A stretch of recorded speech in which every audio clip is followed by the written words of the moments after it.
MTA International, reaching the corners of the earth.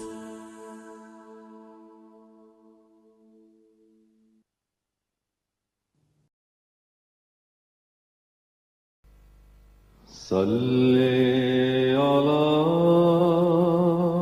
رسولنا صلی علی محمد صلی علی نبینا صلی علی محمد صلی علی کریمنا صلی علی محمد صلی علی حبیبنا صلی علی محمد صلی علی امامنا صلی علی محمد صلی علی نبینا صلی علی محمد صلی علی رسولنا صلی علی محمد صلی علی شفیعنا صلی علی محمد صلی علی کریمنا صلی علی محمد صلی علی حبیبنا صلی علی محمد صلی علی امامنا صلی علی محمد صلی علی رحیمنا صلی علی محمد صلی علی نبینا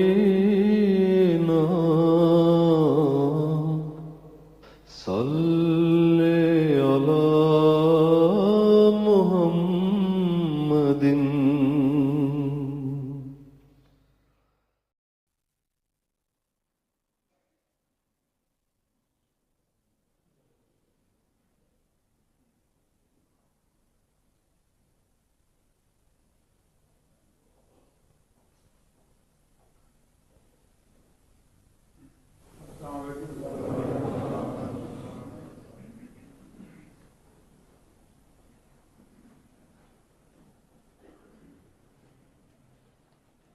السلام علیکم ورحمۃ اللہ.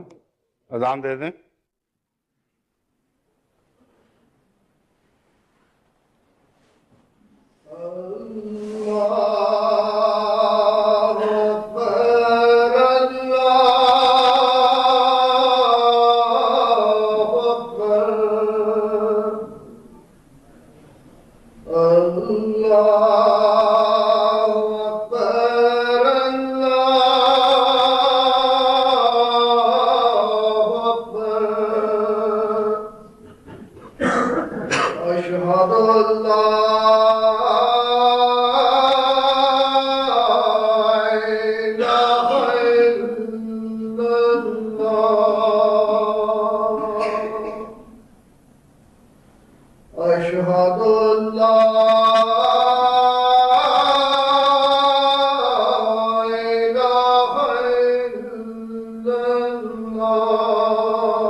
حي على الفلاح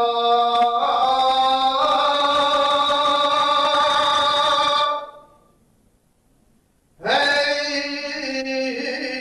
على الفلاح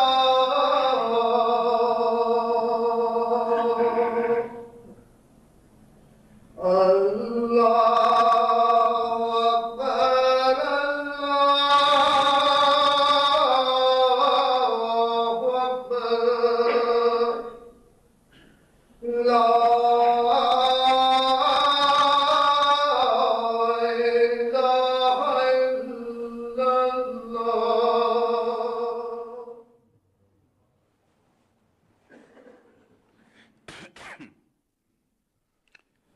أشهد أن لا إله إلا الله وحده لا شريك له وأشهد أن محمدا عبده ورسوله أما بعد فأعوذ بالله من الشيطان الرجيم بسم الله الرحمن الرحيم الحمد لله رب العالمين الرحمن الرحيم مالك يوم الدين إياك نعبد وإياك نستعين اهدنا الصراط المستقيم صراط الذين أنعمت عليهم غير المغضوب عليهم ولا الضالين.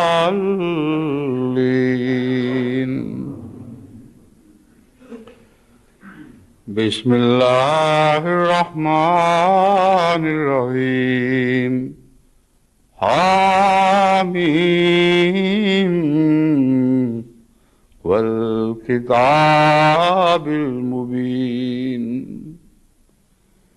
إنا أنزلناه في ليلة مباركة إنا كنا منذرين إنا كنا منذرين فيها يفرق كل أمر حكيم فيها يفرق كل أمر حكيم أمرا من عندنا إنا كنا مرسلين رحمة من ربك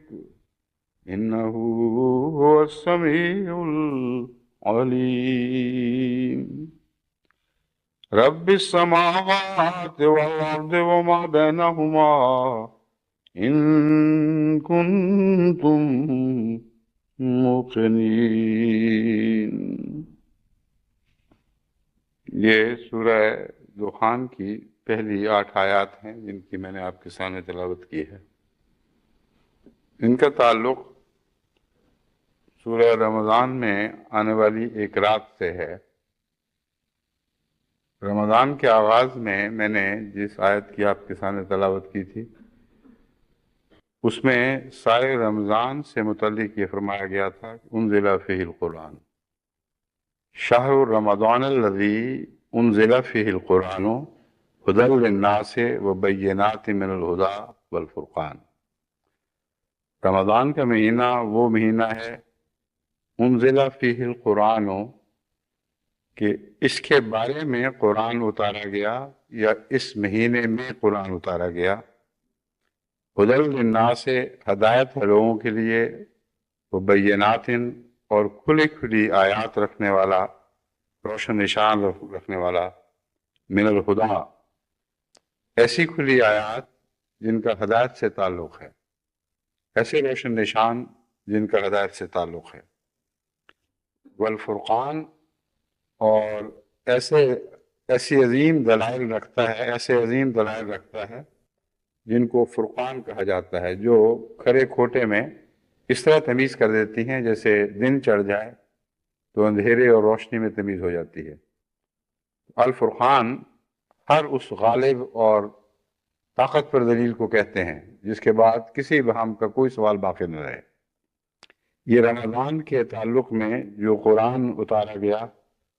قرآن کی تفصیل ہے کہ قرآن کیا کچھ کرتا ہے۔ یہ آیات جو میں نے آج تلاوت کی ہیں، ان میں یہی باتیں جو سارے رمضان کے متعلق فرمائی گئی ایک رات کے متعلق فرمائی جا رہی ہیں۔ گویا رمضان میں ایک رات ایسی آتی ہے جو سارے رمضان کا خلاصہ ہے۔ بس وہ لوگ جو یہ اصرار کرتے ہیں کہ قرآن کریم رمضان ہی میں اتارا گیا ہے، اس آیت کو کہاں لے جائیں گے اور اس کا کیا معنی کریں گے کہ انا انزلناہ فی لیلۃ مبارکۃ، ہم نے قرآن کریم کو ایک رات لیلۃ مبارکۃ میں اتارا ہے، تو لازماً اس کے وسیع تر معنی ہیں، اور اسی سے استنباط ہوتا ہے کہ حضرت اقدس مسیح موعود علیہ السلام نے جو یہ فرمایا کہ دراصل اس رات سے مراد محض ایک رات نہیں، بلکہ وہ اندھیری راتوں کا دور ہے جو حضرت اقدس محمد مصطفیٰ کے صلی اللہ علیہ وآلہ وسلم کے زمانے میں بے حد گہری ہو چکی تھی۔ ظلمت نے ڈیرے ڈال دیے تھے، نور کا کوئی نشان باقی نہیں رہا تھا۔ اس رات میں یعنی زمانہ نبوی زمانہ محمد مصطفیٰ صلی اللہ علیہ وآلہ وسلم میں قرآن کریم اتارا گیا، تو پھر کسی ایک مہینے کی بات بھی نہیں رہتی اور کسی ایک رات کی بات بھی نہیں رہتی، وہ سارا دور ہی لیلۃ القدر کا ایک عظیم دور بن جاتا ہے۔ جب حضرت مسیح موعود علیہ السلام نے یہ تفسیر پیش فرمائی تو بہت سے علماء نے آپ کے خلاف زبانیں دراز کی، بہت بےہودہ تبصرے کیے کہ ساری امت تو سمجھتی ہے کہ ایک ہی رات مراد ہے اور آپ نے سارا زمانہ مراد لے لیا ہے۔ تو حضرت مسیح موعود علیہ السلام نے اس کے جواب میں ان کو سمجھایا کہ تم کیوں قرآن کریم کے بطن کو محدود کرتے ہو؟ امر واقعہ یہ ہے کہ ایک رات بھی تھی یا اب بھی آتی ہے جس رات میں خدا تعالیٰ کی طرف سے فرشتوں کا خاص نزول ہوتا ہے۔ اس رات کی جستجو کا احادیث میں کثرت سے ذکر ملتا ہے۔ فرمایا میں کب کہتا ہوں کہ کوئی ایسی رات نہیں آتی، مگر قرآن کریم خود اس رات کی جو تفاصیل بیان فرما رہا ہے اس سے پتہ چلتا ہے کہ یہ دراصل زمانہ نبوی ہے، اور اعلیٰ درجے کے معنی اس کے یہی ہیں کہ حضرت اقدس محمد مصطفیٰ صلی اللہ علیہ وآلہ وسلم نے ایک زمانے کے اندھیروں کو ہمیشہ کی روشنی میں تبدیل کر دیا، کیونکہ اس زمانے کے بعد جو صبح پھوٹی ہے پھر وہ دائمی صبح ہے۔ یہ معنی جو بہت ہی اعلیٰ ہیں اور قرآن سے ثابت ہیں، ان کو کیوں چھوڑتے ہو؟ بس یہ جو آیت ہے یہ جب رمضان والی آیت کے ساتھ مل کر بڑھا کر پڑھی جائے تو اس بات کو خوب کھول دیتی ہے کہ باوجود اس کے کہ رمضان والی آیت میں یہ فرمایا گیا تھا کہ اس مہینے میں قرآن اترا ہے، اس آیت میں جو میں نے آپ کے سامنے کتاب پڑھی ہے فرمایا انا انزلناہ فی لیلۃ مبارکۃ، گویا اس کو ہم نے ایک ہی رات میں اتارا ہے۔ اب امر واقعہ یہ ہے کہ رمضان ہی میں قرآن نہیں اترا، ہاں حضرت صلی اللہ علیہ وآلہ وسلم کے تمام وسیع دور میں قرآن اترا ہے جو 23 سال تک پھیلا ہوا ہے اور مسلسل اترتا رہا ہے۔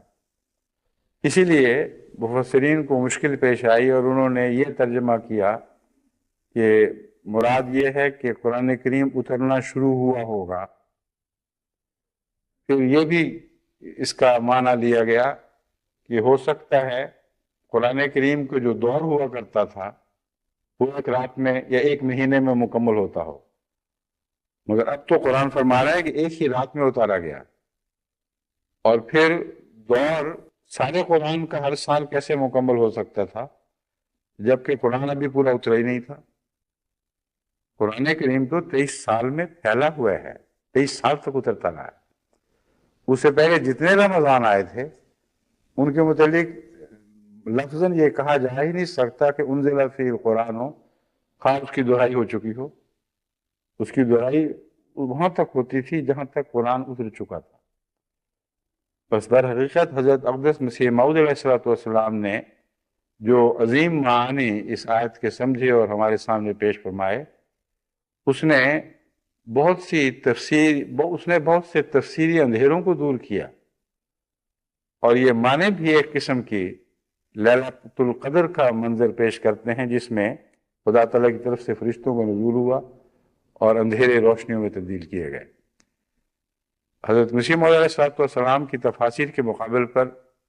باقی پرانی باتیں تو واقعتاً یوں لگتا ہے جیسے روشنی کے سب پیچھے اندھیرا ہو۔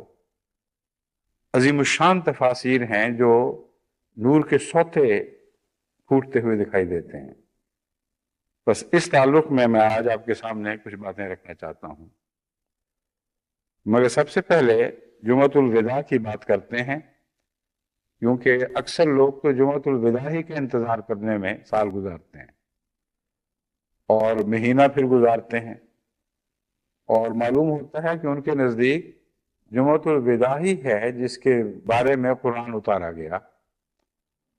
اور نہ قرآن میں جمعۃ الوداع کا ذکر ملتا ہے نہ حدیث میں ملتا ہے کہ اس دن کوئی خاص برکتیں خدا تعالیٰ کی طرف سے نازل ہوتی ہوں۔ سلامتی اور برکتیں یہ دو لفظ ہیں، دونوں کا تعلق لیلۃ القدر سے، اور جمعۃ الوداع کے تعلق میں کہ اس دن اس جمعے کی خیال کرو، اس جمعے کا انتظار کرو، اس دن جو کچھ مانگنا ہے مانگ لو، جو آخری جمعہ ہوگا، اس کا کوئی ذکر نہیں ملتا۔ مگر یہ عجیب بات ہے کہ ساری امت محمدیہ میں صلی اللہ علیہ وسلم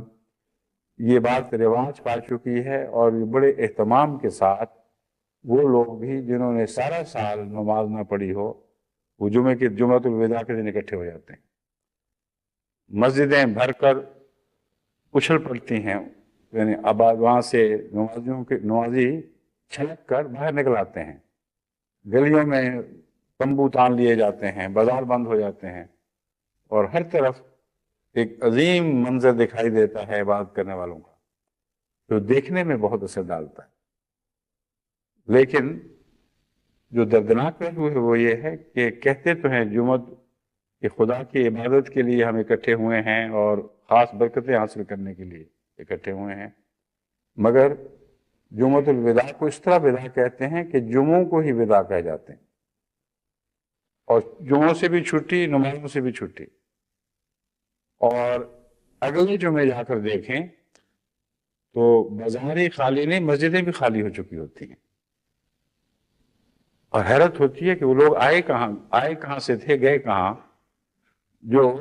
شمع کا پروانہ ہونے کے دعوے دار تھے۔ پروانے تو ہر رات میں جب شمع جلتی ہے پھر بھی آ جاتے، ان کا عشق تو اس سے ثابت ہے کہ وہ اپنی جان نچھاور کر دیتے ہیں، جل جاتے ہیں، مگر ان کی شمع کی محبت نہیں جلتی، وہ ہمیشہ روشن رہے گی، ہمیشہ روشن رہے گی۔ تو یہ کیسی محبت ہے رمضان سے اور جمعۃ الوداع سے کہ آئے اور پھر اس طرح چلے گئے جیسے کبھی کوئی تعلق ہی قائم نہیں ہوا تھا۔ بس یہ ایک جذباتی بات ہے، دیکھنے میں بہت ہی اثر پذیر منظر ہے کہ دیکھو کتنا عظیم جمعہ آیا ہے، سارے بازار بھر گئے، گلیاں بھر گئیں، لیکن بعد کے آنے والے جمعے کا بھی تو خیال کرو جبکہ مسجدیں بھی خالی ہو چکی ہوں گی، وہی چند نمازی جو پہلے آیا کرتے تھے وہی آئیں گے، شاید ان میں بھی کمی آ جائے، کیونکہ وہ سمجھیں گے کہ ایک مہینہ خوب محنت کی ہے، اب چند جمعے آرام بھی تو کر لیں۔ قرآن کریم جو منظر پیش کرتا ہے اس کے پیش نظر جیسا کہ میں نے بیان کیا، اول تو جمعے کا ذکر نہیں ہے، ذکر ہے تو رات کا ہے، یا ذکر ہے تو سارے رمضان کا ہے، اور سارے رمضان میں قرآن کریم جو خصوصیت سے اتارا گیا اس کا وہ معنی بھی درست ہے جو عموماً مفسرین کرتے ہیں۔ حضرت مسیح موعود علیہ السلام نے فرمایا کہ میں اس کی تردید نہیں کرتا، وہ بھی ایک حد تک جسماں ہوتا ہے، مگر عظیم تر معنی جو ہے اس کو کیوں چھوڑتے ہو؟ رمضان کے مہینے میں قرآن کریم جستا جستا اتارا گیا ہے، اور جتنا بھی اتارا گیا اس کی دہرائی بھی ہوتی رہی، جبرائیل خصوصیت کے ساتھ نازل ہوتے رہے، مگر جو بنیادی اور مرکزی معنی ہے وہ یہی ہے کہ قرآن کریم رمضان کے مہینوں میں جو برکتیں ہیں، جس میں تمام عبادتیں اکٹھی ہو جاتی ہیں، ان کے متعلق اتارا گیا ہے، یہ سمجھانے کے لیے کہ اس مہینے کی برکتیں ایسی ہیں جن کو حاصل کرو ورنہ قرآن کے فیض سے محروم رہ جاؤ گے۔ اگر قرآن اس مہینے کی برکتوں کے متعلق اتارا گیا ہے تو پھر ان برکتوں سے جب محروم ہوگے تو پھر قرآن کے فیض سے محروم رہو گے۔ مگر اس آیت میں جو بات پیش کی گئی ہے وہ اس میں ایک اور بہت ہی عظیم اشارہ بھی ملتا ہے۔ فرمایا اِنَّا أَنزَلْنَاهُ فِي لَيْلَةٍ مُبَارَكَةٍ إِنَّا كُنَّا مُنذِرِينَ، کہ دیکھو ہم نے اس قرآن کو لیلۃ المبارکہ کے متعلق اتارا ہے، یا ایک لیلہ مبارکہ میں اتارا ہے، اور یہ جو برکت ہے اس کے ساتھ انذار بھی داخل۔ اِنَّا كُنَّا مُنذِرِينَ، یاد رکھنا یہ برکت والی رات ہے جس میں قرآن اتارا گیا ہے یا جس کے متعلق اتارا گیا ہے، مگر ہم متنبع کرتے ہیں کہ بہت ہی انذار کا پہلو بھی اس میں داخل ہے، اسی برکت کے پہلو، اس برکت کی خوشخبری کے ساتھ، اور وہ یہ ہے فیہا یفرق کل امر حکیم، یہ وہ رات ہے جس میں تمام حکمت کی باتوں میں فرق کر کر کے دکھایا جائے گا اور کھول کھول کر پیش کی جائیں گی۔ امر من عندنا، ہماری طرف سے یہ ایک فیصلہ شدہ تقدیر ہے۔ انا کنا مرسلین، یقیناً ہم ہی ہیں جو ہمیشہ مرسلوں کو بھیجا کرتے ہیں۔ رحمت من ربک، یہ تیرے رب کی طرف سے رحمت ہے۔ انہ هو السمیع العلیم، یقیناً وہ بہت سننے والا اور بہت جاننے والا ہے۔ رب السماوات والارض وما بینہما، وہ آسمانوں کا رب بھی ہے اور زمین کا بھی اور جو کچھ ان کے درمیان میں ہے۔ ان کنتم موقنین، تم ایمان لے آتے، کاش تم ایمان لے آتے تو ایمان لانے والے کیوں نہیں بنتے؟ یہاں جو انا کنا مرسلین ہے، اس ٹکڑے نے، اس آیت کے اس ٹکڑے نے دراصل وہی بات پیش فرمائی ہے جو حضرت مسیح موعود علیہ السلام نے لیلۃ القدر کے تعلق میں بیان فرمائی تھی۔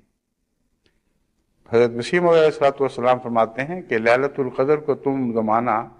اتنا محدود کرتے ہو کہ رمضان کی ایک رات ہے۔ ہمارے واقعہ یہ ہے کہ یہ زمانہ نہ صرف یہ کہ حضرت صلی اللہ علیہ وآلہ وسلم کا تمام زمانہ ہے، بلکہ ہر نبی کے زمانہ لیلۃ القدر ہوا کرتا ہے، کیونکہ لیلۃ القدر ہی ہے جس میں نبوت کا ظہور ہوتا ہے، لیلۃ القدر ہی ہے جس کو روشنی میں تبدیل کرنے کے لیے آسمان سے نور اترتا ہے۔ فرمایا لیلۃ القدر ہی میں قرآن اترا، لیلۃ القدر ہی میں محمد رسول اللہ صلی اللہ علیہ وآلہ وسلم کو نزول ہوا، اور لیلۃ القدر میں تمام انبیاء بھیجے جاتے ہیں۔ چنانچہ یہ جو آیت ہے یہ اس بات کو کھول رہی ہے۔ امرم من عندنا، ہماری طرف سے ایک تقدیر ہے، انا کنا مرسلین، کہ ہم ہمیشہ مرسل بھیجا کرتے ہیں،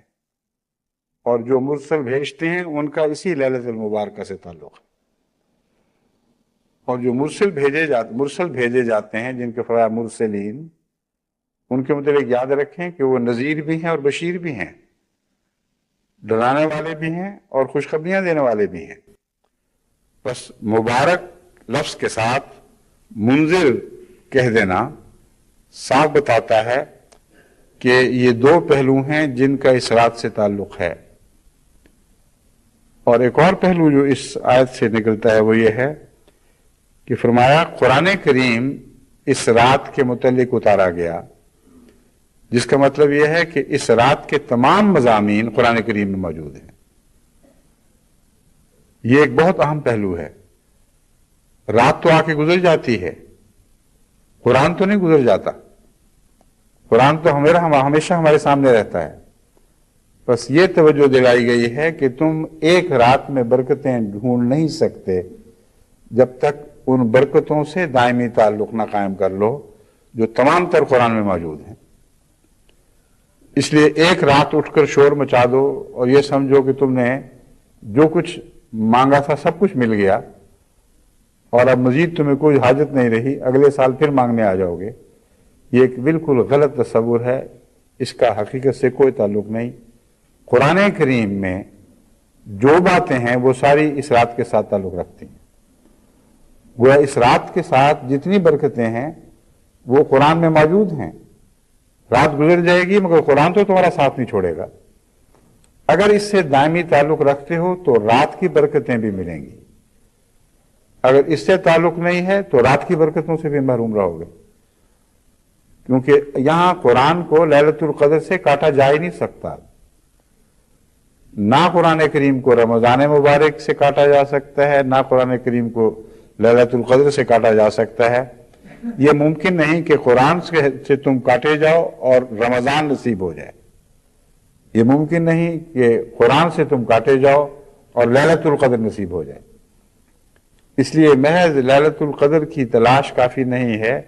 جب تک قرآن کریم سے ایک دائمی مستقل تعلق قائم نہ ہو اور قرآن کریم کے مضامین پر غور نہ کرو۔ دوسری ایک اور بات اس میں جو قابل توجہ ہے، فیہا یفرق کل امر حکیم، اس رات میں ہر اہم اور حکمت والے معاملے کا فیصلہ کیا جاتا ہے۔ وہ فیصلہ خدا تعالیٰ کی طرف سے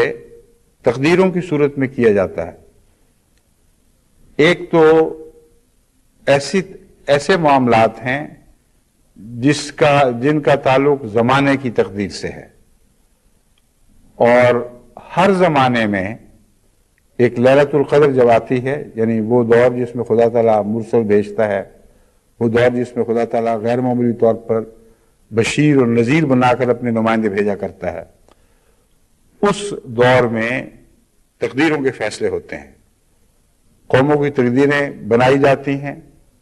اور جو بد نصیب ہوں ان کی بگڑی ہوئی تقدیر کے فیصلے کھول دیے جاتے ہیں۔ لیکن ایک اور بات بھی اس میں ہے، وہ ہے انفرادی فیصلے۔ ہر انسان کی تقدیر کا فیصلہ اس رات میں کیا جاتا ہے، اور یہ وہ ایسا فیصلہ ہے جس کا آپ کو علم ہو سکتا ہے۔ وہ جو عظیم فیصلے ہیں ان کے متعلق تو آپ کہہ سکتے ہیں کہ ہمیں پتہ نہیں وہ کیا فیصلے ہوئے ہیں، کون سی قومیں بچیں گی، کون سی زندہ رکھی جائیں گی اور باقی رکھی جائیں گی، کون سی قوموں کی صف لپیٹ دی جائے گی اور وہ ہمیشہ کے لیے ماضی میں دفن ہو جائیں گی۔ یہ سب اہم فیصلے ہیں جو ہوتے ہیں اور ہوتے چلے آئے ہیں، مگر ہر ذات سے بھی تو کچھ فیصلے متعلق ہوا کرتے ہیں، ہر فرد بشر سے بھی تو کچھ فیصلے متعلق ہوتے ہیں، وہ بھی اسی رات میں کیے جاتے ہیں، اور ان کا علم ہر انسان کو ہو سکتا ہے اور ہونا چاہیے، کیونکہ جب وہ خدا کے حضور پیش ہوتا ہے تو اس کے متعلق کیا فیصلے ہوئے ہیں اس کا اس کو پتہ نہ لگے، یہ تو ہو ہی نہیں سکتا۔ اور پہچان کیا ہے، کس طرح پتہ چلے گا کہ اس کے متعلق اچھے فیصلے ہوئے ہیں، برکتوں والے فیصلے ہوئے ہیں، انذار والے فیصلے نہیں ہوئے؟ وہ اس طرح پتہ چلتا ہے کہ انسان جب لیلۃ القدر کی راتوں میں یعنی اس کی تلاش میں راتیں گزارتا ہے تو کچھ اسے خود فیصلے کرنے پڑتے ہیں، جن فیصلوں کی اس کو توفیق ملے، جو نیکی پر قائم ہونے کے فیصلے ہیں اور گناہوں کو چھوڑنے کے فیصلے ہیں، وہی فیصلے ہیں جو آسمان پر اس کے متعلق ہوتے ہیں، اور خدا ان کی توفیق عطا فرماتا ہے۔ بس اگر آپ اپنے دل میں کوئی ایسے فیصلے نہ کریں جو آپ کو ایک نئی زندگی عطا کرنے والے فیصلے ہوں.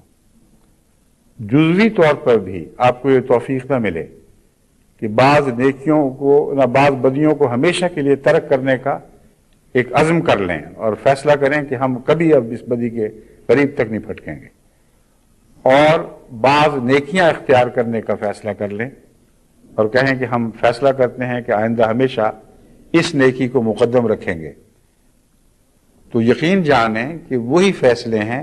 جو لیلۃ القدر میں آپ کی ذات کے متعلق آسمان سے ہوں گے، کیونکہ یہ قبولیت کی رات ہے. ہر نیکی میں آسمان سے مددگار اترتے ہیں. من کل امر سلام، ہر بات میں سلامتی ہوتی ہے، مگر انسان کی اپنی تقدیر کے فیصلے کا اس کی اپنی ذات کے ریزولوشن سے، اس کے اپنی ذات میں کیے ہوئے عہدوں سے ایک گہرا تعلق ہے. چنانچہ قرآن کریم اللہ تعالیٰ فرماتا ہے ان اللہ لا یغیر ما بقوم حتی یغیروا ما بانفسہم. اب فیصلہ تو اللہ نے کیا ہے، اور یہاں بھی یہی فرمایا گیا یفرقو، فیصلے کیے جائیں گے. کل امر حکیم، ہر فیصلہ جو کیا جائے گا وہ امر حکیم ہوگا، یعنی حکمت کے ساتھ فیصلے ہوں گے. یوں ہی اندھا دھند فیصلے نہیں ہیں کہ جس طرح بعض دفعہ بڑے لوگ بیٹھ جاتے ہیں کہ چلو جی یہ اس کو دے دو اور فلاں اس کو دے دو، ان کو پتہ ہی کچھ نہیں ہوتا کہ جس کی حق میں فیصلے کر رہے ہیں وہ اس لائق بھی ہے کہ نہیں. تو قرآن کریم فرما رہا ہے کہ اللہ اس رات جو فیصلے کرتا ہے وہ تمام فیصلے حکمت پر مبنی ہوتے ہیں، اور انسانی فیصلوں کا جہاں تک تعلق ہے وہ پہلے ہوتے ہیں. ان کے مطابق پھر ان کی سچائی پر نظر رکھتے ہوئے اللہ تعالیٰ آسمان سے ایک فیصلہ صادر فرماتا ہے. اس کی تائید میں یہ دلیل ہے کہ ان اللہ لا یغیر ما بقوم حتی یغیروا ما بانفسہم. اللہ تعالیٰ کسی قوم کے متعلق کسی قوم کی حالت بدلتا نہیں جب تک پہلے وہ خود اپنی حالت نہ بدل لے. اب سوال یہ ہے کہ اگر اس نے اپنی حالت بدل لی ہے تو اللہ پھر کیسے بدلے گا؟ وہ تو بدلی گئی، تبدیل ہو گئی. غور کی بات ہے ان اللہ لا یغیر ما بقوم حتی یغیروا ما بانفسہم. جب تک وہ خود اپنی حالت نہ بدلیں خدا ان کی حالت نہیں بدلتا. مگر یہ جو ترجمہ ہے یہ درست نہیں ہے. ترجمہ ہے ما بانفسہم، جب تک وہ اپنے دل کی اندرونی نیتوں کو تبدیل نہ کریں، وہ اپنے دلوں میں کوئی فیصلے نہ کریں، اس وقت تک ان کی حالت تبدیل نہیں ہو سکتی. اس میں حکمت یہ ہے کہ انسان خواہ کیسے ہی اچھے فیصلے کرے، محض اپنے فیصلوں سے توفیق نہیں پا سکتا کہ ان اعلیٰ مقاصد کو حاصل کر لے جن کی خاطر فیصلے کیے ہیں. فیصلوں کے پورا ہونے کی توفیق آسمان سے اترتی ہے. بس انفسہم نے ہمیں بتایا کہ دراصل حالت تبدیل نہیں کیا کرتی قوم، اپنی حالت تبدیل کرنے کے ارادے باندھا کرتی ہے. حالت تبدیل کرنے کی تمنائیں دلوں میں پیدا ہوتی ہیں، اور چونکہ اخلاص کے ساتھ ایسا ہوتا ہے، اللہ تعالیٰ جب جان لیتا ہے کہ واقعتاً ان کے دلوں میں پاک ارادے ہیں، یہ چاہتے ہیں کہ بدیوں سے چھٹکارا حاصل کر لیں، چاہتے ہیں کہ بدیوں سے رہائی حاصل کر کے خدا تعالیٰ کی اطاعت کی آزادی کے دور میں داخل ہو جائیں، تب آسمان سے تقدیر اترتی ہے. یہ یفرق من کل امر حکیم. ہر بات کا فیصلہ ہوتا ہے مگر فیصلہ حکمت والا ہوتا ہے، حکمت سے عاری نہیں ہوتا. بس اب سوال یہ ہے کہ یہ جو راتیں لیلۃ القدر کی راتیں کہلاتی ہیں، جمع کا صیغہ میں اس لیے استعمال کر رہا ہوں کہ کوئی پتہ نہیں کہ کون سی رات وہ رات ہے. ان راتوں میں ہمارے حق میں انفرادی طور پر ہم سب کے حق میں کون کون سے فیصلے ہوں گے؟ اگر بغیر فیصلوں کے گزر گئے تو جیسے تھے ویسے ہی رہے، اور بڑی محرومی ہے کہ کسی عظیم دربار میں آپ پہنچیں اور اپنے خالی دامن کو پیش کر کے اس سے کچھ مانگیں اور کچھ بھی نہ ملے، ساری رات چلاتے رہیں مگر کشکول خالی کا خالی رہے اور اس میں کچھ بھی نہ اترے۔ جو اترنا ہے اس کے لیے یہ شرطیں ہیں جو میں آپ کے سامنے قرآن کے حوالے سے رکھ رہا ہوں کہ آپ کو اس رات میں در حقیقت کچھ فیصلے کرنے چاہیے، کیونکہ اس کی برکتیں بارش کی طرح خود بخود نہیں اترتی۔ ان برکتوں کے مضمون کو پر روشنی ڈالتے ہوئے اللہ فرماتا ہے کہ ان کا برکتوں کا تعلق کچھ فیصلوں سے ہے،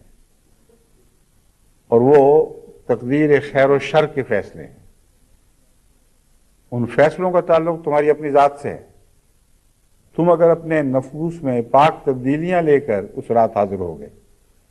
تو یاد رکھو کہ تمہارے حق میں آسمان سے ویسی ہی تقدیریں جاری کی جائیں گی، اور اگر تم خالم خلی لفظوں کے تحفے لے کر آؤ گے تو خالم خلی لفظ تمہارے اوپر لوٹا دیے جائیں گے، جیسے خالی وہ گئے تھے خدا کے حضور ویسے ہی خالی اتر آئیں گے۔ تو دراصل لیلۃ القدر ہے جس کا مضمون رمضان میں سب سے زیادہ اہمیت رکھتا ہے۔ بس جہاں تک زمانے کا تعلق ہے میں پچھلے رمضان میں اس پر روشنی ڈال چکا ہوں، اب میں انفرادی پہلو کو نمایاں کر کے آپ کے سامنے رکھنا چاہتا ہوں۔ جہاں حضرت مسیح موعود علیہ السلام نے زمانہ خیر و شر کی بات کی ہے، پورے زمانہ نبوی کو ایک لیلۃ القدر قرار دیا، وہاں یہ بھی فرمایا کہ ایک رات واقعتاً بھی ایسی آتی ہے جو ساری زندگی سنوار دیتی ہے، یا اگر محرومی ہو تو ساری زندگی کی محرومیاں چھوڑ کر چلی جاتی ہے۔ اسی لیے فرمایا کہ خیر من الف شہر،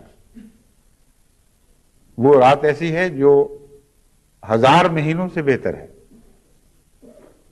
1000 مہینے تقریباً 80 سال بنتے ہیں۔ انسان کی عمر بھی 80 سال کے لگ بھگ شمار کی جاتی ہے، یعنی غریب قوموں میں تو اگرچہ زندگی کی اوسط عمر کم ہو گئی ہے، مگر احقاب کا لفظ جو عربی میں آتا ہے وہ 80 سال کا ہی ہے، اور قرآن کریم نے بھی ایک صحت مند آدمی کی اوسط عمر 80 سال ہی مقرر فرمائی ہے۔ خیر من الف شہر سے صاف ظاہر ہوتا ہے کہ 80 سال سے اوپر کچھ مہینے۔ اب یہ دیکھ لیجئے، ایک رات ایسی آتی ہے جو ساری زندگی کی راتوں سے، ساری زندگی کے دنوں سے، ہر لمحے سے برکتوں میں بڑھ جاتی ہے، اور بڑی فضیلت والی رات ہے جو ساری زندگی پر بھاری ہے۔ ایک طرف یہ رات اور دوسری طرف باقی ساری راتیں، سارے دن، تمام لمحات جن کو وہ راتیں اور دن سمیٹے ہوئے ہوتے ہیں۔ اس رات کی تلاش بھی ضروری ہے۔ حضرت مسیح موعود علیہ السلام نے فرمایا کہ یہاں 80 مہینوں والی رات سے مراد واقعتاً ایک ایسی رات ہے جو قبولیت کی رات ہے۔ ہاں، حضرت صلی اللہ علیہ وآلہ وسلم نے اس رات کا تعلق بخشش سے باندھا ہے، اور سب سے بڑی برکت یہ بیان فرمائی ہے کہ پچھلے سارے گناہ بخشے جاتے ہیں، اور اس بخشش کا تعلق سچی توبہ سے ہے۔ بس وہ رات جو توبہ کی رات ہے وہ نصیب ہو جائے، یہ مراد ہے۔ ایسی رات جس میں انسان اپنے ماضی پر نگاہ ڈال کر اپنی کمزوریوں کو اپنی آنکھوں کے سامنے دیکھے اور ایک ایک کر کے ان کو رد کرتا چلا جائے، اور ایک ایک کے تعلق میں خدا کی پناہ ان سے خدا تعالیٰ کی پناہ میں آ جائے اور ان سے دور ہٹنے کا فیصلہ کر لے۔ یہ جو تفصیلی جائزہ ہے اپنی زندگی کا، یہ وہ جائزہ ہے جو اس رات کو آپ کے لیے برکتوں سے بچ سکتا ہے۔ ورنہ چند باتیں آپ مانگ کر آ جائیں کہ ہمیں دولت مل جائے، زمین مل جائے، مقدموں کے فیصلے ہو جائیں، اولاد نہیں ہو رہی اولاد عطا ہو جائے، تو اس سے ان دعاؤں کے قبول ہونے یا نہ ہونے سے آپ کی زندگی کی برکتوں کو اصل میں کوئی تعلق نہیں ہے۔ وہ زندگی کی برکتیں اس فیصلے سے تعلق رکھتی ہیں کہ تم خدا کے ہو گئے ہو، اس فیصلے سے تعلق رکھتی ہیں کہ اب یہ برکتیں زندگی بھر تمہیں کبھی نہیں چھوڑیں گی، اور ہمیشہ کے لیے تمہارے اندر ایک پاک تبدیلی پیدا ہو جائے گی۔ وہ پاک تبدیلی کیا ہے؟ حیا حتی مطلع الفجر، کہ تمہارے اندر سے ایک صبح پھوٹ پڑے گی، اور جب صبح پھوٹ پڑی تو رات کے سارے اندھیرے ماضی بن گئے، وہ خوابوں کی باتیں ہو گئیں، اور صبح جب پھوٹتی ہے تو پھر اندھیروں کا کوئی حصہ باقی نہیں رہتا، وہ زمانہ گزر جاتا ہے۔ تو اسی لیے میں نے کہا کہ دائمی ہے یہ، فرشتے اترتے ہیں اور جب اندھیری رات صبح میں تبدیل ہو جاتی ہے، پھر ہمیشہ انسان اسی نور میں رہتا ہے، اسی نور میں زندگی بسر کرتے ہوئے اپنے خدا کے حضور حاضر ہوتا ہے۔ اس پہلو سے اس رات کی تلاش کرنی چاہیے جو انفرادی رات ہے۔ اس تعلق میں احادیث کا مطالعہ کریں تو آن حضرت صلی اللہ علیہ وآلہ وسلم کی سیرت کے مطالعہ سے پتہ چلتا ہے کہ آپ خصوصیت سے اس رات کی تلاش آخری 10 راتوں میں کیا کرتے تھے، اور بہت ہی غیر معمولی انہماک سے نیکیاں بڑھا دیا کرتے تھے۔ جب پہلی دفعہ میں نے اس حدیث کو پڑھا تو مجھے بڑا تعجب ہوا کہ آن حضرت صلی اللہ علیہ وآلہ وسلم کی زندگی میں جو لمحہ لمحہ خدا کے لیے وقت تھا،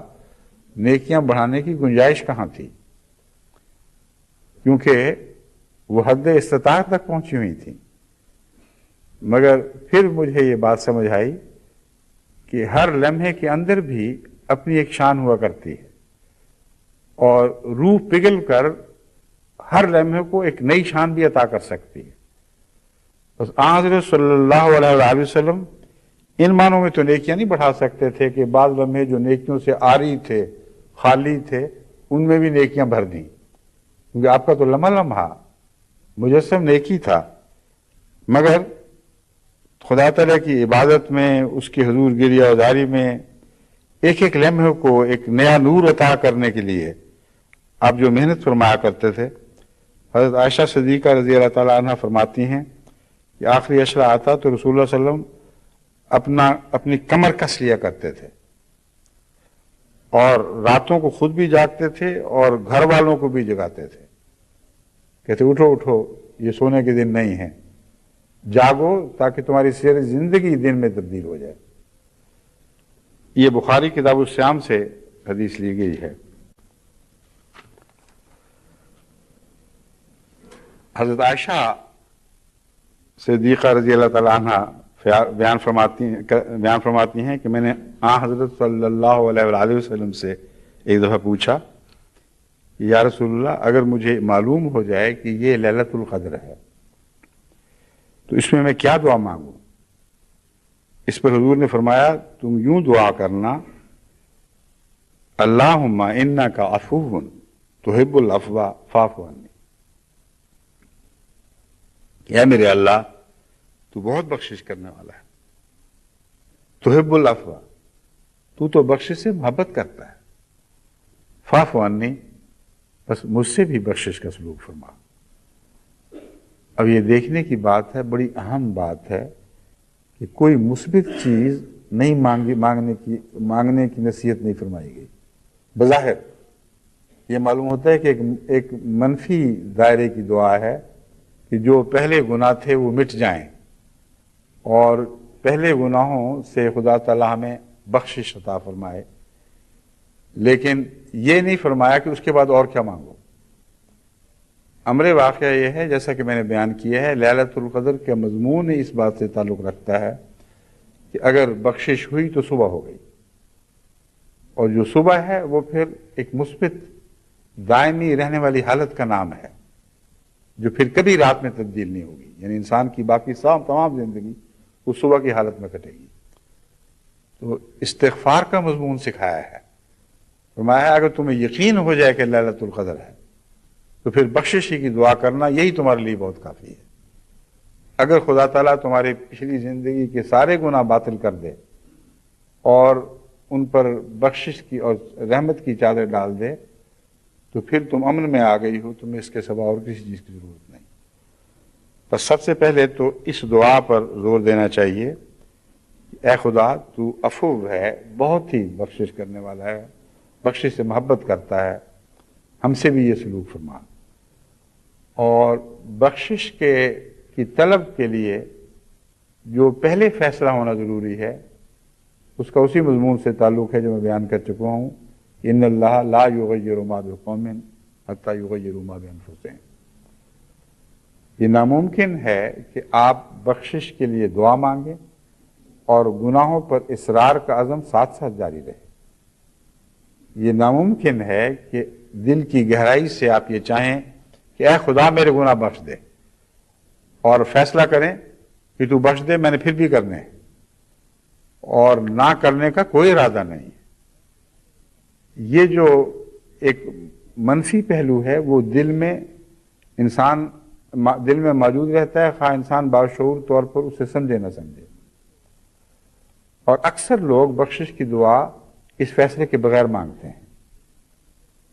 وہ جانتے ہیں کہ کیا کیا برائیاں ان کے اندر ہیں، وہ جانتے ہیں کہ سارا سال انہوں نے کیا کیا گناہ کیے، کہ کس قسم کی غلطیوں میں مبتلا ہوئے، سب کچھ سمجھنے کے باوجود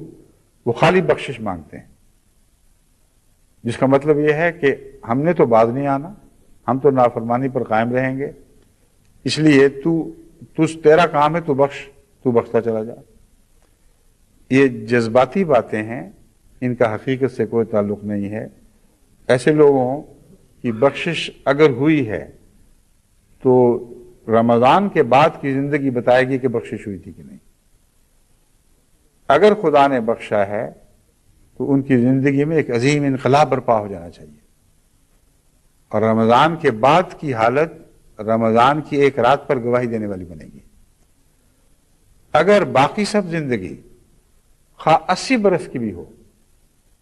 یعنی باشعور آدمی جب دعا مانگتا ہے تو اس کے بعد 80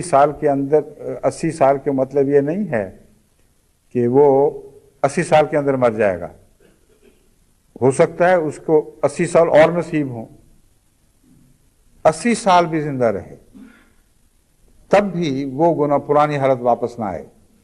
تب وہ ایک رات باقی زندگی پر بھاری ہوگی، ورنہ نہیں ہو سکتی۔ کیسے ممکن ہے کہ ایک رات بھاری تو ہو مگر آنے والی زندگی میں کچھ بھی تبدیل نہ کر سکے؟ بس لیلۃ القدر کے مفہوم کو سمجھیں،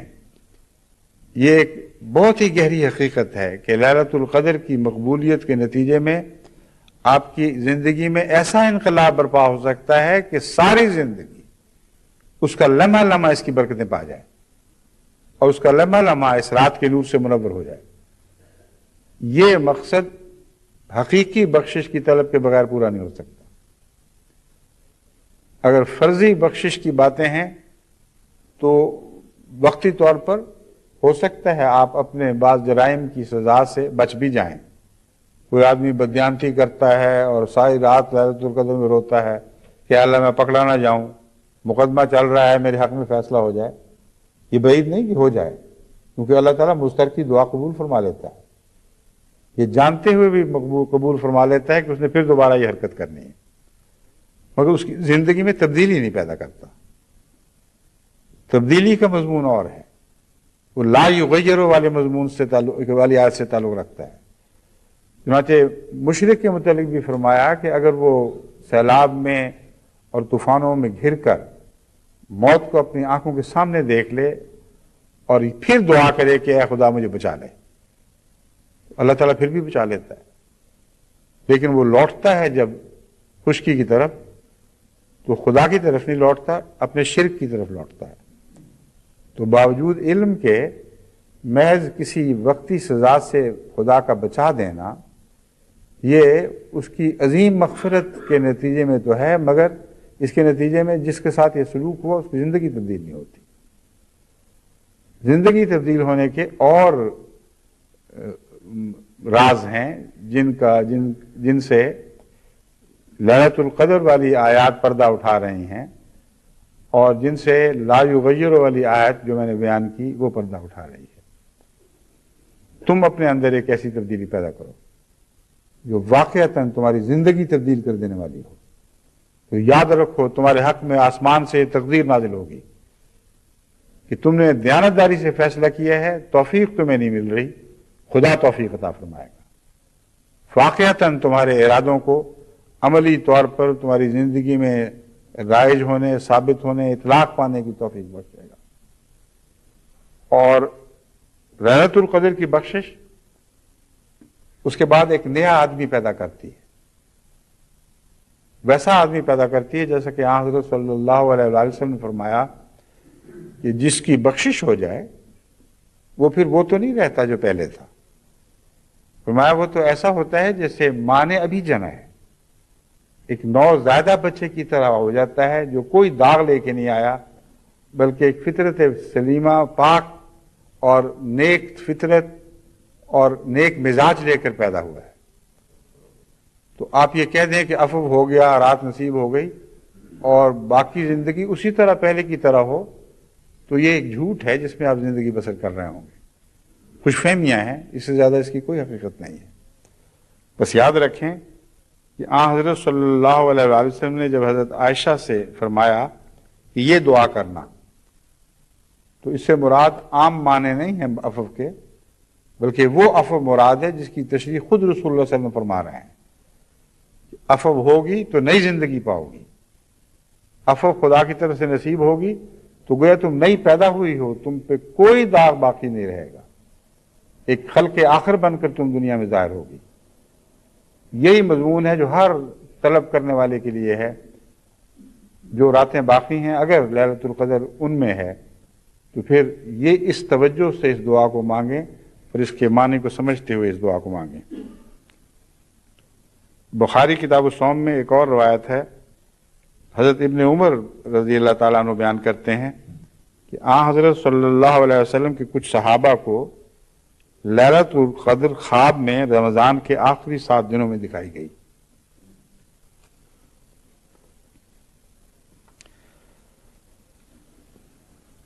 اس پر حضرت صلی اللہ علیہ وسلم نے فرمایا،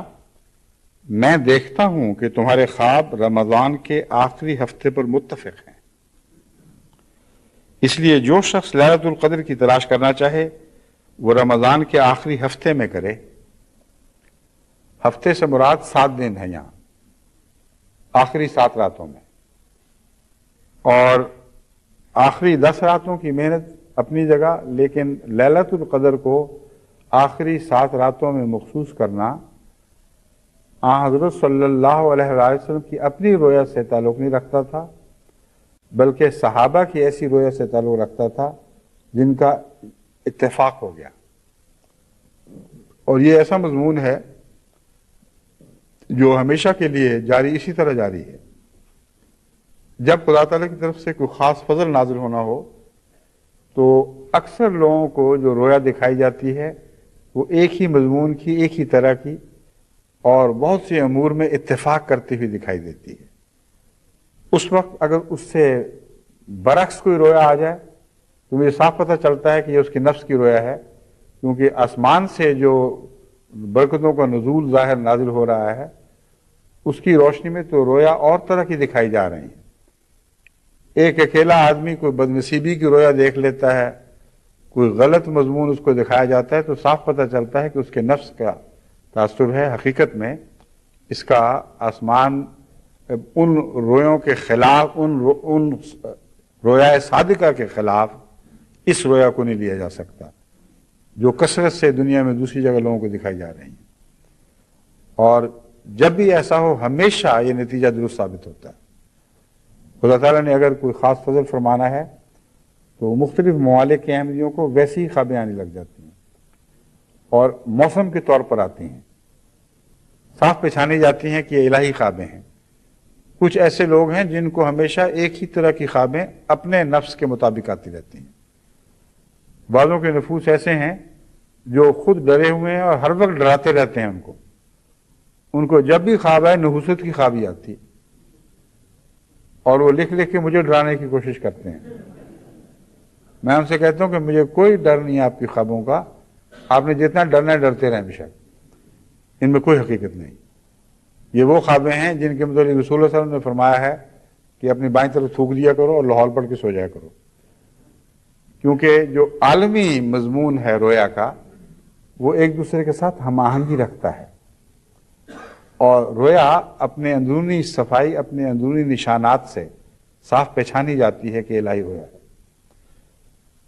ایک یہ بات ہے جو اس حدیث سے ضمناً ہم نے پائی یعنی زائد فائدے کے طور پر پائی۔ دوسری یہ کہ آن حضرت صلی اللہ علیہ وآلہ وسلم نبی ہیں، عالم الغیب سے سب سے زیادہ تعلق آپ کا ہے، لیکن اس کے باوجود آپ کے غلاموں سے بھی خدا ایسا تعلق رکھتا تھا کہ ان کو ایسی سچی خوابیں دیتا تھا کہ وہ مبشر بن کر حضرت محمد صلی اللہ علیہ وسلم کی خدمت میں حاضر ہوا کرتے تھے۔ اور یہ مضمون کہ کسی شخص کو نبی کو خوشخبری دینے کے لیے چنا جائے، یہ قرآن کی دوسری آیات سے بھی ثابت ہے۔ چنانچہ وہ جو فرشتے حضرت ابراہیم کے متعلق آتا ہے کہ آپ کے پاس حاضر ہوئے، اور ان فرشتوں کے متعلق بھی اور بعض دوسرے فرشتوں کے متعلق بھی یہ کہا جاتا ہے کہ دراصل وہ انسان تھے، لیکن نیک اور بزرگ انسان تھے جن کو خدا تعالیٰ نے پیغام دیا، اور وہ پیغام امانت تھا ان کے پاس، وہ لے کر وقت کے نبی کے پاس حاضر ہوئے کہ خدا نے ہمیں یہ پیغام بھیجا ہے۔ اور یہ ہو سکتا ہے، اگر آن حضرت صلی اللہ علیہ وآلہ وسلم کے تعلق میں ہو سکتا ہے تو باقی انبیاء کے تعلق میں تو ضرور ہوا ہوگا، اس لیے وہ تفسیر لازماً غلط نہیں ہو سکتی۔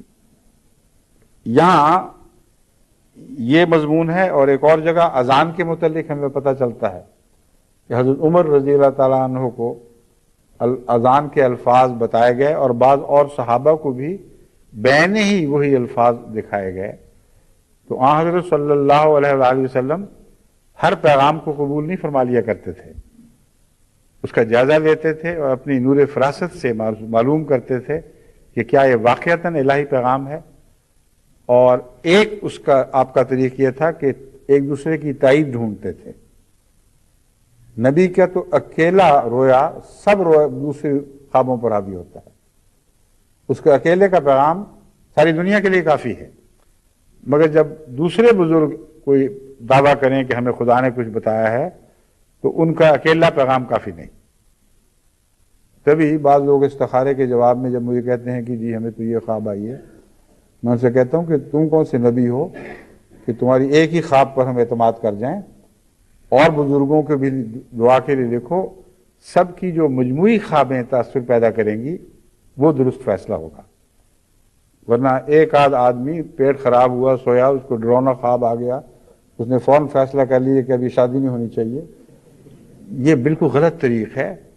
اور بعض لوگ تو پھر ایسا کرتے ہیں کہ حکماً رشتہ دار کو منع کر دیتے ہیں کہ رات میں نے یہ رویا دیکھی ہے، خبردار ہے جو تم نے یہ شادی کی۔ میں ان سے کہتا ہوں کہ خبردار ہے جو اس کی بات مانی، بالکل لغو بات ہے۔ دعا کرو، استخارہ کرو، اور پھر اگر تمہیں خدا تعالیٰ روکتا نہیں ہے، اگر تمہارے دل میں خدا تعالیٰ خود گانٹھ نہیں ڈال دیتا اور لڑکا یا لڑکی نیک ہیں، تو رسول اللہ صلی اللہ علیہ وسلم کے اس فیصلے کو قبول کرو کہ نیکی کو تم نے ترجیح دینی ہے، کوئی اس کے اندر برائی نہیں دیکھتے، تم نے دعائیں کی تو خدا نے تم کو نہیں روکا۔ اس لیے ایک آدھ آدمی کو اگر کوئی منظر خواب بھی آ گئی ہے تو پرواہ نہ کرو، جبکہ اس کے مقابل پر مبشر خوابیں بھی آ رہی ہوتی ہیں۔ چنانچہ بعض لوگ جب مجھے ساری خوابیں لکھ کے بھیجتے ہیں استخاروں کے بعد تو عجیب منظر نظر آتا ہے کہ بعض لوگ کہتے ہیں منذر ہے بالکل نہ کرو، بعض لوگ کہتے ہیں مبشر ہے کر لو۔ اب سوال یہ ہے کہ کیا خوابوں سے اعتبار اٹھ جائے؟ ہرگز نہیں۔ ان خوابوں کے مطالعہ سے صاف پتہ چلتا ہے کہ کس نوع کی خوابیں ہیں جو روحانی ہیں، اور کس نوع کی خوابیں ہیں جو رد کرنے کے لائق ہے۔ اور یہ جو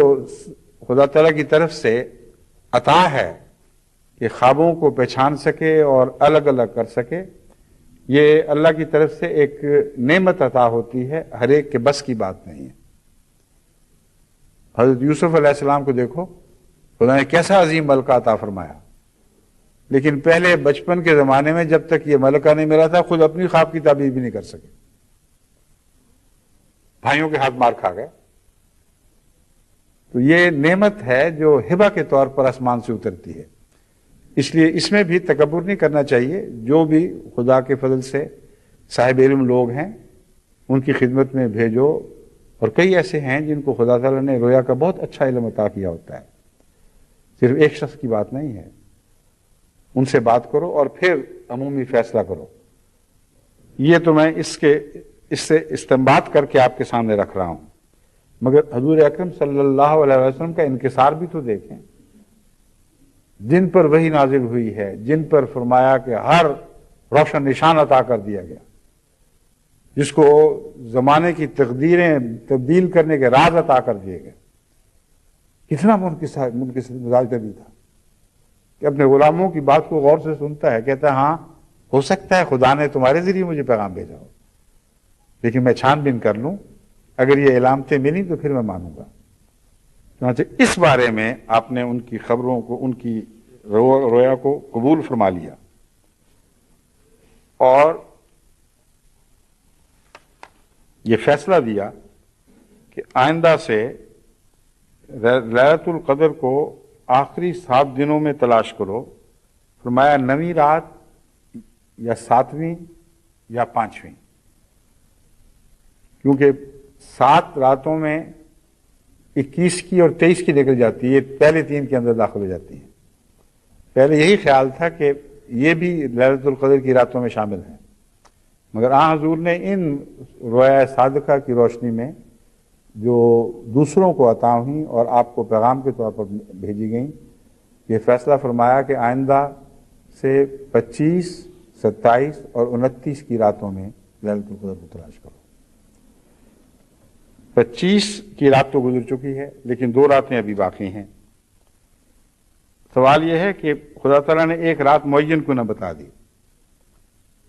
آن حضرت صلی اللہ علیہ وآلہ وسلم کو معین بتائی تھی۔ عبادہ بن صامت روایت کرتے ہیں کہ آن حضرت صلی اللہ علیہ وآلہ وسلم باہر تشریف لائے تاکہ ہمیں لیلۃ القدر کے بارے میں بتائیں کہ کون سی رات ہے اور کیا کرنا چاہیے۔ 2 مسلمان آپس میں جھگڑنے لگے۔ آپ نے فرمایا میں تو تمہیں شب قدر کے بارے میں بتانے آیا تھا، لیکن ان کے آپس کے جھگڑے کی وجہ سے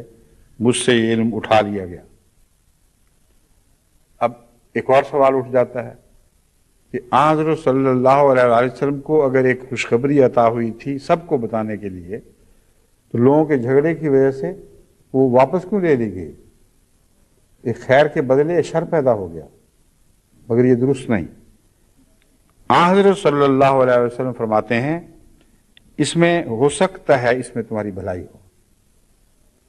بس وہ جو ایک رات بتائی گئی تھی وہ دراصل رسول اللہ صلی اللہ علیہ وسلم کو اپنی ذات کے لیے بتائی گئی تھی، اور جہاں تک امت کا معاملہ ہے تقدیر یہی تھی کہ ان کو پتہ نہ چلے کہ کون سی رات ہے، اور بھلائی اس میں وہی ہے جو ایک کہانی کی صورت میں ہمارے سامنے بیان کی جاتی ہے۔ کہتے ہیں ایک شخص مرنے لگا تو اس نے اپنے بچوں کو اکٹھا کیا اور نصیحت کی کہ دیکھو میں نے کھیت میں جو جتنا بھی اس کو کھیت اس کے پاس تھا،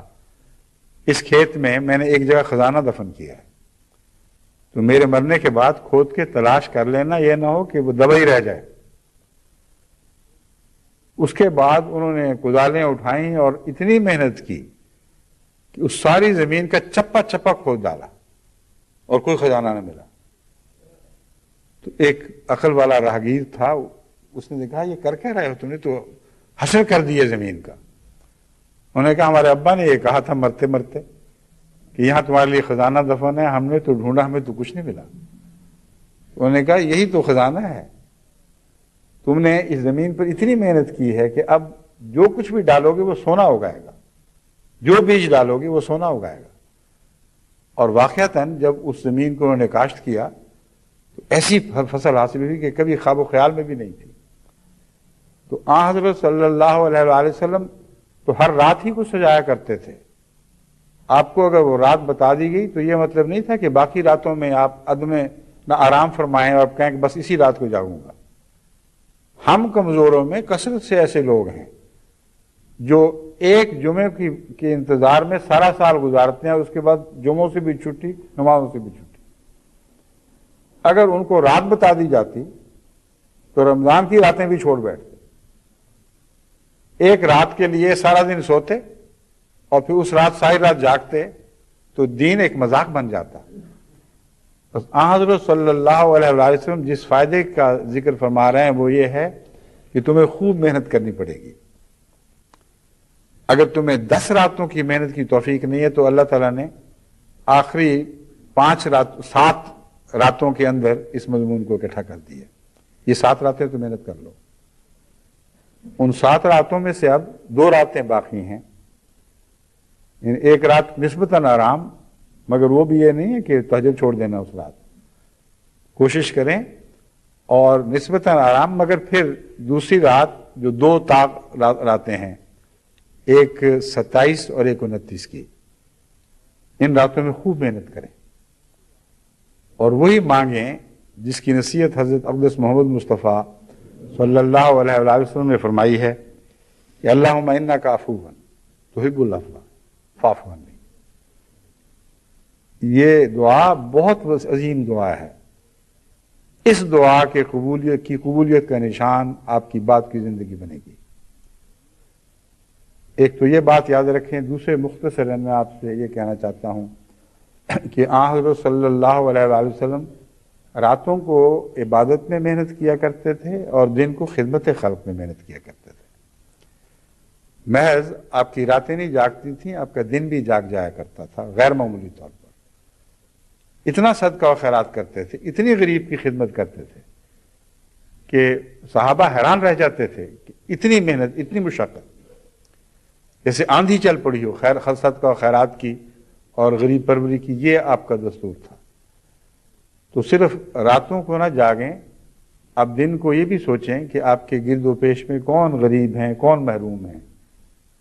کن کی خدمت سے خدا تعالیٰ آپ کی راتوں کی دعائیں قبول کر لے گا۔ بس یہ بھی وہ عمل ہے جس کے نتیجے میں آپ کی تقدیر کے فیصلے ہوں گے۔ آپ غریب کی حالت بدلنے کی کوشش کریں، اللہ آپ کی حالت کو تبدیل فرمائے گا۔ اور آئندہ عید میں بھی میرا وہ پیغام یاد رکھیں کہ آپ کی سچی عید تب ہوگی جب آپ غریبوں کی عید کریں گے، ان کے دکھوں کو اپنے لیے اپنے ساتھ بانٹیں گے، ان کے گھر پہنچیں گے، ان کے حالات دیکھیں گے، ان کی غریبانہ زندگی پر ہو سکتا ہے اپنی آنکھوں سے کچھ رحمت کے آنسو برسیں۔ کیا بعید ہے کہ وہی رحمت کے آنسو آپ کے لیے ہمیشہ کی زندگی سنوارنے کے موجب بن جائیں۔ ہو سکتا ہے آپ کو پہلے علم نہ ہو کہ غربت کیا ہے، اس وقت پتہ چلے اور آپ کے اندر ایک عجیب انقلاب پیدا ہو جائے۔ بس لیلۃ القدر کا صرف رات سے تعلق نہیں ہے، لیلۃ القدر کا دنوں سے بھی تعلق ہے، اور آن حضرت صلی اللہ علیہ وآلہ وسلم کے متعلق ثابت ہے کہ راتوں کی عبادتیں غیر معمولی شان کے ساتھ بڑھ جایا کرتی تھیں، اور دنوں کی غریبوں کی خدمتیں ایسا رنگ اختیار کر لیتی تھیں کہ حضرت عائشہ رضی اللہ تعالیٰ عنہ فرماتی ہیں کہ یوں لگتا تھا کہ ایک تیز رفتار ہوا میں اور بھی تیزی آ گئی ہو اور ایک جھکڑ بن جائے۔ تو اللہ تعالیٰ ہمیں آن حضرت صلی اللہ علیہ وآلہ وسلم کے دنوں اور آپ کی راتوں کی پیروی کی توفیق بخشے، اسی میں ہمارا مقدر سمجھے گا۔ ان مبارک دنوں اور ان مبارک راتوں کی پیروی جو محمد رسول اللہ کے مبارک دن اور مبارک راتیں تھیں، یہی ہیں جو ہماری زندگی کے 80 برس سنوار سکتے ہیں۔ اللہ ہمیں توفیق عطا فرمائے۔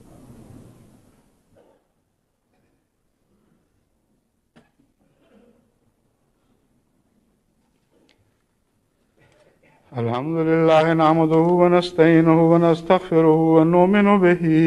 ونتوكل عليه ونعوذ بالله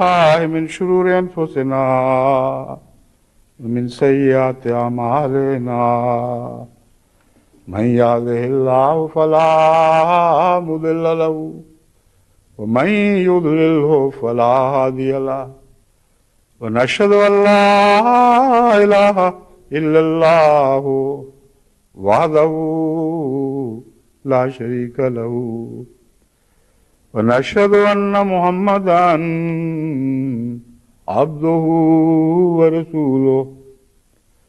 عباد الله رحمكم الله إن الله يأمر بالعدل والإحسان وإيتاء ذي القربى وينهى عن الفحشاء والمنكر والبغي يعظكم لعلكم تذكرون اذكروا الله يذكركم وادعوه يستجب لكم ولذكر الله اکبر.